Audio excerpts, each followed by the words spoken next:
সুখবর সুখবর সুখবর, এখন থেকে ভারতীয়রা আর ইলিশ পাবে না বাংলাদেশ থেকে। আমাদের মৎস্য উপদেষ্টা স্পষ্ট জানিয়ে দিয়েছেন যে এখন থেকে বাংলাদেশিরা পর্যাপ্ত পরিমাণে ইলিশ পেট পুরে খেয়ে যদি থাকে দেন ভারতে রপ্তানি করা হবে, আদারওয়াইজ নো।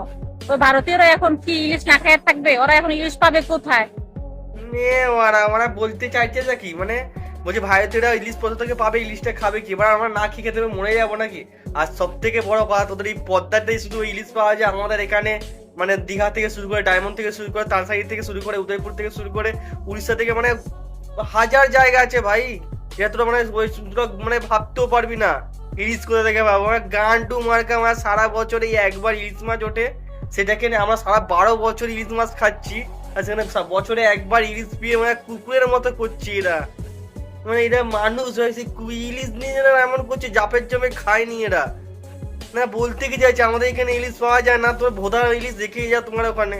না আমাদের এখানে অগুন্তি জিনিস আছে এখানে, চাল ডাল নুন সাবান তেল নুন, মানে লঙ্কা পেঁয়াজ টমেটো সব কিছু নিয়ে যাচ্ছে ওখানে।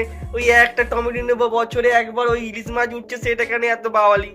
না ভিকারিয়া যিনি হয় না, ওই হাজার দিন খেতে না পেলে একদিন খেতে পেলে বলে আমি অনেক বড় লোক হয়ে গেছি। হ্যাঁ সত্যি মায়েরি, এদের দেশের মানুষগুলো এরকম বোকা বোকা মানে মানুষ হয় জীবনও কল্পনা করিনি। মানে কেউ বলছে ইলিশ খেয়ে খেয়ে একটা গুঁড়োর বদলে একটা ইলিশ হবে, ভাই একটা পেঁয়াজের বদলে একটা ইলিশ দেবো তোদেরকে, তোর বেশি তো অকাত নেই তোদের। ওই একটা আলুর বদলে দেবো, একটা তেলের বদলে দেবো, বললে আমরা মানে ইলিশ পেয়ে যাবো। আর ইলিশ আমরা কোথা থেকে পাবো ভাই? আমাদের এখানে এমন এমন জায়গায় সারা বছর আমরা ইলিশ খেতে পারি।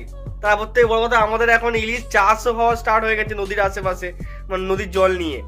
মানে মূর্খ দেশ আর বোকাদের দেশই হলো বাংলাদেশ।